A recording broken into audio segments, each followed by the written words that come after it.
Assalamualaikum warahmatullahi wabarakatuh. Pada kesempatan kali ini kita ingin membahas tentang perbedaan antara ilmu nahwu dan ilmu shorof.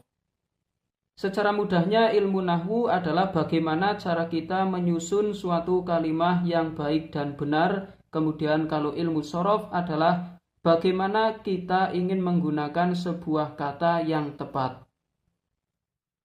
Kalau saya ilustrasikan pada sebuah bangunan, di dalam sebuah bangunan ada yang menyusun, seperti halnya ada atap, ada dinding, ada pintu, ada pondasi. Nah, beberapa material ini membentuk sebuah bangunan. Juga membahas tentang fungsi dari atap, itu fungsinya untuk menahan hujan dan terik matahari. Misalnya pintu berfungsi untuk keluar masuk orang dan pondasi berfungsi untuk menahan semua beban yang di atasnya. Nah, keterkaitan antara atap, dinding, pintu, dan pondasi dalam sebuah bangunan ini dipelajari di dalam ilmu nahwu. Sedangkan ilmu shorof itu kita membahas misalnya atapnya saja. Jadi sebelum digunakan sebagai bangunan, atap itu ada atap yang terbuat dari genteng, ada atap seng, ada atap asbes, dan ada atap dari daun. Tanpa mengkaitkan pada materi bangunan yang lain. Nah, itu dibahas di dalam ilmu shorof. Mempelajari tentang satu bentuk yang belum di dalam sebuah bangunan. Berbeda dengan ilmu nahwu mempelajari tentang keterkaitan antara penyusun dari sebuah bangunan tersebut.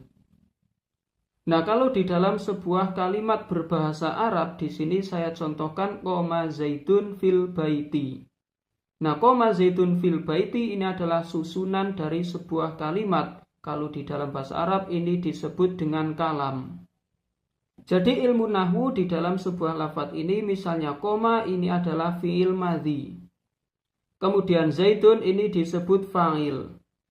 Kemudian fi ini disebut huruf jar dan al-baiti ini disebut majrur.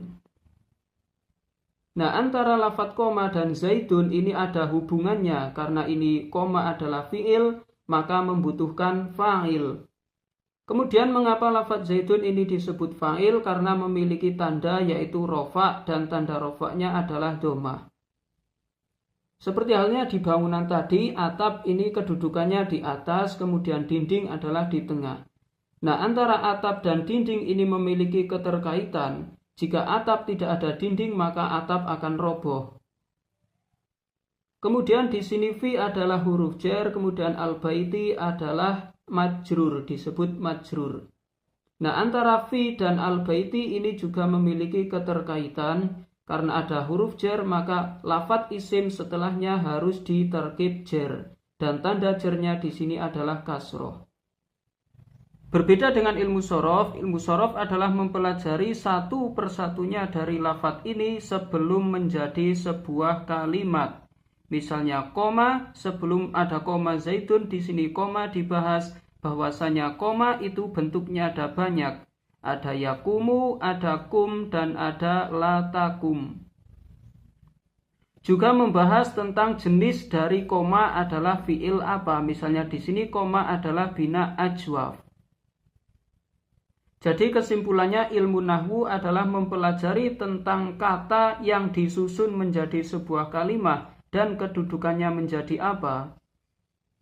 Sedangkan ilmu shorof adalah membahas tentang bentuknya itu sendiri. Nah, yang bentuk itu bisa berubah-ubah dari koma menjadi yakumu, menjadi kum, latakum, dan sebagainya.